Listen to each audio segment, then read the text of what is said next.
दोस्तों शुरू करते हैं आज की फ्रेंड न्यूज। पहली खबर आ रही है हमारे देश की ईज ऑफ डूइंग बिजनेस से रिलेटेड, ताकि इंडस्ट्रीज को हम अट्रैक्ट कर सके।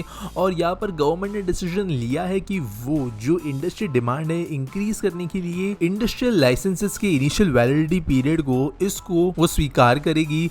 और जो इंडस्ट्रियल लाइसेंस इशू किए गए हैं डेवलपमेंट एंड रेगुलेशन एक्ट के अंतर्गत, उसकी वैलिडिटी अब 15 साल की होगी। पहले ये जो वैलिडिटी होती थी वो सिर्फ 3 साल की होती थी, जिसके बाद में जो है इसको रिन्यू करना पड़ता था, न्यू लाइसेंस की जरूरत पड़ती थी। जब रिन्यूअल की बात आती थी तो ऑब्वियसली जो इंडस्ट्री है वो सेटअप हो चुकी है, तो दिक्कतें आती थी। हमारे यहाँ पे ब्यूरोक्रेट्स वगैरह है जो इन चीज़ों को सही से नहीं होने देते थे, और ऑब्वियसली इसकी वजह से इंडस्ट्री को प्रॉब्लम आती थी। लेकिन अब 15 साल तक इंडस्ट्रीज को इसके बारे में सोचना नहीं पड़ेगा।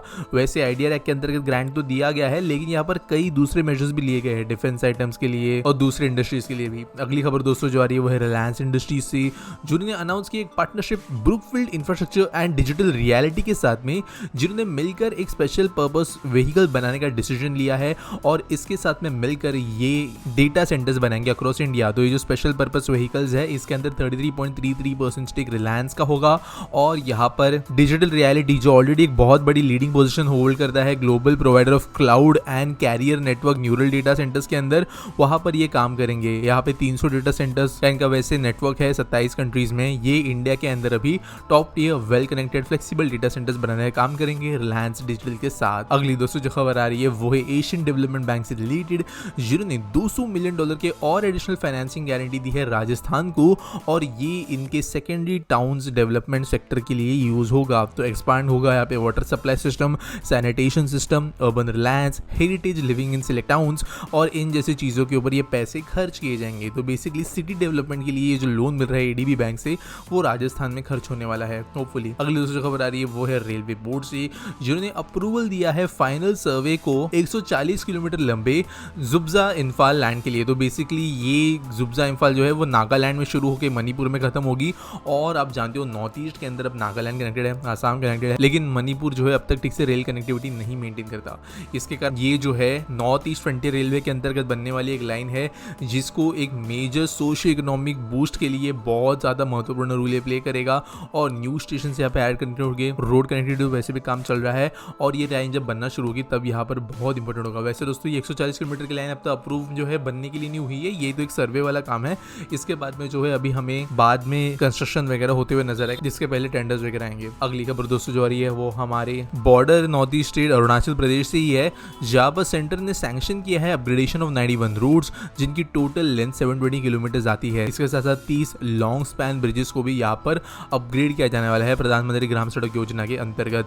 टोटल कॉस्टिंग जो इसके लिए आएगी वो आएगी 757.58 करोड़ रुपीस, और जल्द से जल्द इन प्रोजेक्ट को कंप्लीट किया जाएगा। तो ऑब्वियसली थोड़ा जो लोकल रीजन है वो सेंसिटिव है बॉर्डर एरियाज के हिसाब से, इसके लिए यहाँ पर इन रोड्स को मेंटेन करना, और ऑब्वियसली यहाँ पे टेरेन डिफिकल्ट होने की वजह से रोड मेंटेनेंस की नीड भी ज्यादा पड़ती है, जो यहाँ पर किया जाने वाला है। अगली दोस्तों जो खबर आ रही है वो है हमारे रेलवे ने पेश किए एक एम्बिशियस प्लान से रिलेटेड, जहाँ पर ये एनर्जी बनाने के लिए काम करेगी और मिनरल्स, सीमेंट इन जैसी चीज़ों के लिए ट्रांसपोर्ट कॉरिडोर्स बनाएगी, ताकि जो है हमारे मिनरल्स को सीमलेसली मूव किया जा सके। और अप्रूवल जो मांगा है रेलवेज ने इसके लिए कैबिनेट से वो है 5.25 लाख करोड़ रुपीस का, जो अपने आप में एक बहुत ही ज़्यादा बड़ा इन्वेस्टमेंट है। तो दोस्तों करेंटली हमारे देश के अंदर जो मिनरल रीजन्स है झारखंड, छत्तीसगढ़, यहाँ से जब कोयले की ट्रेन, मिनरल्स की ट्रेन निकलती है तो वो बहुत बड़ी संख्या में निकलती है। इनफैक्ट जो ट्रेन ज़्यादातर देश के अंदर 12-15 घंटे डिले होती है, उनका डिले शुरू ही इन राज्यों के अंदर होता है, क्योंकि ये one of the only regions है जहाँ पर इन ट्रेन्स को प्रेफरेंस दी जाती है पैसेंजर ट्रेन्स के ऊपर। अभी ज़रूरी है कि यहाँ पर कई जगहों पे डबलिंग किया जाए, कई जगह पे लाइंस बेहतर की जाए, कई जगह पे एग्जिस्टिंग रूट्स के अलावा भी जो है अल्टरनेटिव रूट्स बनाया जाए, ताकि कंजेशन कम किया जा सके। तो रेलवेज चाहती है कि ऐसे रूट्स बने जो स्पेसिफिकली इन मिनरल इंडस्ट्री को फोकस करते बने हो, और यहाँ पर इंडस्ट्री की कॉस्ट कम होगी, रेलवेज का रेवेन्यू बढ़ेगा, और ओवरऑल जो है यहाँ पे कंजेशन कम होगा पैसेंजर्स के लिए भी। अब देखते हैं गवर्नमेंट इस प्लान को अप्रूव करती है या नहीं, लेकिन रेलवेज ने सामने रख दिया है। अगली दोस्तों खबर जो आ रही है वो इंद्रधनुष गैस ग्रिड लिमिटेड से है और जीएल इंडिया से लिमिटेड है, जिन्होंने साइन किया है एक इंटरकनेक्शन एग्रीमेंट, जिसके अंतर्गत नॉर्थ ईस्ट गैस ग्रिड जो आईजीजीएल की है उसको बारवानी गुवाहाटी पाइपलाइन के साथ में कनेक्ट करने की यहाँ पर बात की गई है। तो बारवानी गुवाहाटी पाइपलाइन के बारे में वैसे पहले हमने बात की थी, जहाँ पर जयपालगुरी से लेकर जाते हुए ये लाइन यहाँ पे पहुंचते हैं असम में। अब इसको आगे और एक्सटेंड करने के लिए ये MOU साइन हुआ है। आज के आस्क पीटी सवाल के बारे में बात करें तो समीर पूछते हैं, भाई साहब अगर लद्दाख जैसे लो पॉपुलेटेड के लिए इतना बड़ा रेल प्रोजेक्ट सक्सेसफुल हो पाएगा, क्या ये फ्रूटफुल होगा? Don't take me wrong, I need development and growth everywhere from north to north east in India, but जो पैसा इन्वेस्ट हो रहा है वो रिट्रीव हो पाएगा? तो देखो यार, ऑब्वियसली अगर हम स्पेशली लद्दाख या नॉर्थ ईस्ट जैसे लो पॉपुलेशन वाले रीजन्स की बात करें तो ये पैसा रिकवर नहीं होगा, लेकिन एट द सेम टाइम कई ऐसे रेलवे लाइन्स है या फिर कई ऐसे प्रोजेक्ट्स भी है देश के अंदर, ज़्यादातर मेट्रो प्रोजेक्ट जो है शहरों के अंदर चल रहे हैं वो भी लॉस में ही है, अर्बन एरियाज में बन के भी कुछ उनमें फायदा नहीं हो रहा है। यहाँ पर ऐसे बहुत सारे पब्लिक प्रोजेक्ट्स होते हैं जो प्रॉफिट के हिसाब से नहीं बनते। इनफैक्ट ज़्यादातर जो पब्लिक प्रोजेक्ट्स होते हैं वो कभी भी प्रॉफिट के हिसाब से नहीं बनते और अपनी कॉस्ट को रिकवर नहीं कर पाते। इनफैक्ट नॉर्मल रेलवेज के अंदर जो हाई डेंसिटी वाले रूट्स है वहाँ पर भी पैसेंजर सर्विस से रेलवेज कुछ खास कमा नहीं पाती है, क्योंकि वो जनरली लॉस मेकिंग वेंचर ही होता है। यहाँ पर लद्दाख के अंदर अगर बात करें, नॉर्थ ईस्ट के अंदर अगर हम बात करें तो यहाँ पर जो थोड़ी बहुत रिकवरी भी हो जाती है वो भी नहीं हो पाएगी, ये बात सच है,